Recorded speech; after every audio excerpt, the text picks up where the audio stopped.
When planning your next trip abroad, a common question arises: should you buy foreign cash in advance? And the answer is actually not that obvious.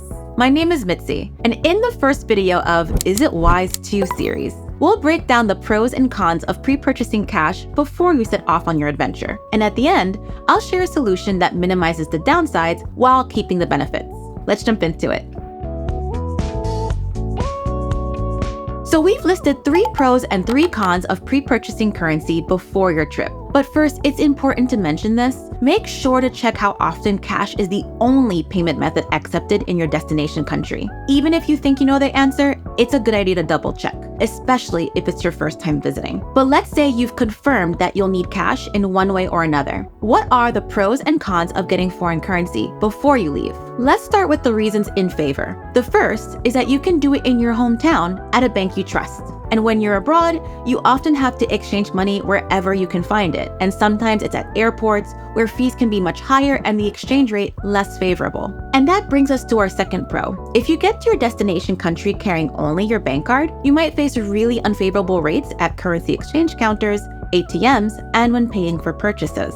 On top of that, if you choose to pay in your home currency instead of the local one, the rate could be even higher. Your foreign card can become a magnet for extra fees when abroad, while with local cash, you don't have to worry about exchange rates. The third pro? You can pre-plan your travel budget ahead of time by taking out a specific amount of cash to pay locally. But there are also downsides to buying currency before your trip. The first con, you might buy too much currency. In the end, you might not need all of it and you'll have to exchange the leftover amount all over again, incurring fees and dealing with the markup in the bank or exchange services rates.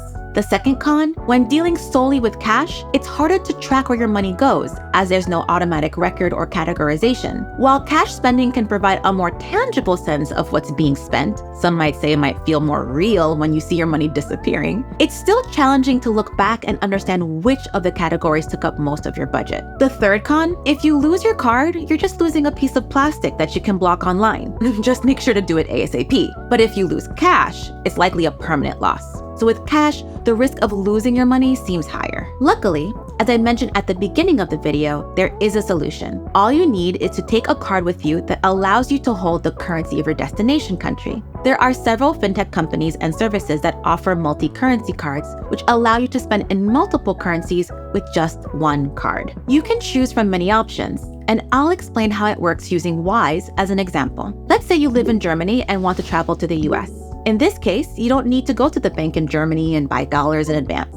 Similarly, you don't have to use your home German card, allowing the bank to convert euros to dollars at an unknown rate. You simply sign up with Wise Online without the need to go anywhere. I'll put the link here and in the description. Next, you order the card. It's best to do this at least 3 weeks before your trip to get set up. Then you can top up your Wise balance in euros, open a dollar balance or a balance in another currency of your destination country, and fund it from your euro balance at minimal cost and at the mid-market exchange rate without any hidden fees. This way, you arrive in the country and can immediately pay for purchases with your card like a local. And if you do need cash, you can withdraw it from any ATM. Wise won't charge you for cash withdrawals up to a certain monthly limit if you have this currency on your balance. Just keep in mind that ATMs might still charge their own fees. Different companies offer various options. So before your trip, be sure to explore the possibility of getting a multi-currency card and pay abroad like a local. The Wise card is available via the link in the description. So we've presented you with 3 arguments for and against buying foreign currency before your trip to another country. Plus, you now have a ready solution that makes paying for purchases while traveling much more convenient. Now you have everything you need to make the best decision for yourself.